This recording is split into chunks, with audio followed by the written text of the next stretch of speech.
The sight of planes falling from the sky during World War II bombing raids over Germany was both terrifying and heartbreaking.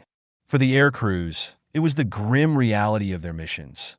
Bombers were often targeted by intense anti-aircraft fire, flak, and enemy fighters, and many planes never made it back.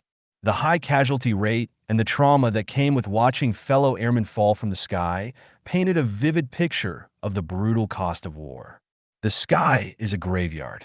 It was a clear day in late 1943 when a massive formation of B-17 flying fortresses, including one named the Valkyrie, took off from an airfield in England. Their mission was to strike a key German industrial target deep within enemy territory. The crew of the Valkyrie knew the risks. They had been briefed on the weather, the target, and the flak threats. But no amount of preparation could steel them for the violence of what was to come. As they crossed the English Channel and entered the skies over Germany, the first signs of trouble appeared in the distance.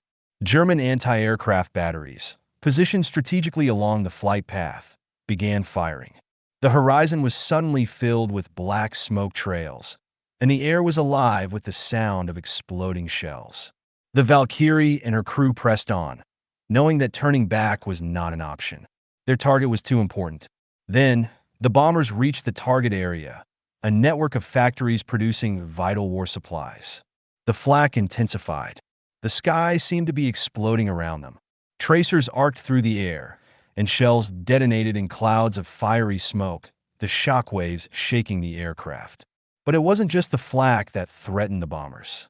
Enemy fighter planes, fast and lethal, swooped in from above and below, cutting through the formation. A tragic moment.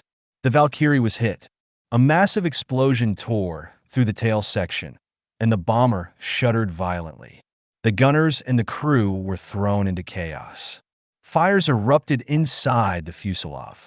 Crew members scrambled to regain control, but the damage was too severe. As the plane's altitude rapidly dropped, the pilot, Lieutenant John Jack Morris, fought to stabilize the aircraft, but it was clear that the Valkyrie was doomed. "Mayday! Mayday!" Jack radioed, his voice tight with panic. "We're going down!" In the chaos of the crash, the crew ejected. As the plane plummeted, there was no time for all the crew to bail out, but some managed to make it. Their parachutes blossomed in the sky like tiny white stars against the burning backdrop of their aircraft. But others weren't so lucky. One crew member, the tail gunner, was unable to escape. His parachute failed to deploy in time, and the bomber crashed into the ground in a fiery explosion. But the Valkyrie wasn't the only one.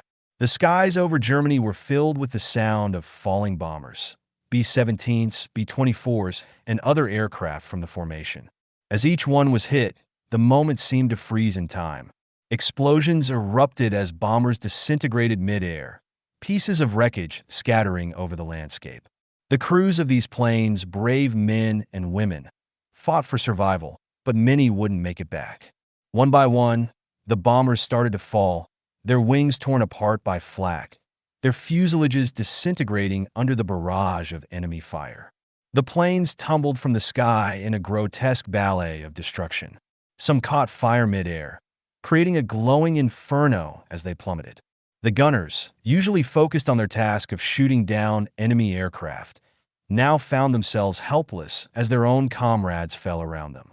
The devastation of loss. The sight of these bombers falling, flaming wrecks descending to earth, was seared into the minds of the surviving crew members. Every time an aircraft was lost, it meant the deaths of several men. Airmen who had shared the same cramped quarters, endured the same hardships, and trained for this very moment. For the survivors, the loss was personal. Each bomber that went down felt like the loss of a family member, and the survivors often carried that weight for the rest of their lives. Lieutenant Mark Tex Jensen, the navigator of a B-24 Liberator named the Spirit of Victory, watched helplessly as his fellow bombers fell. He had seen several B-17s disintegrate in the distance, and each loss hit him like a gut punch. "We're too close to each other," he thought. "Too many planes in one spot." But there was no time to dwell. The bombers had to press on. Even as more planes fell, they continued their mission.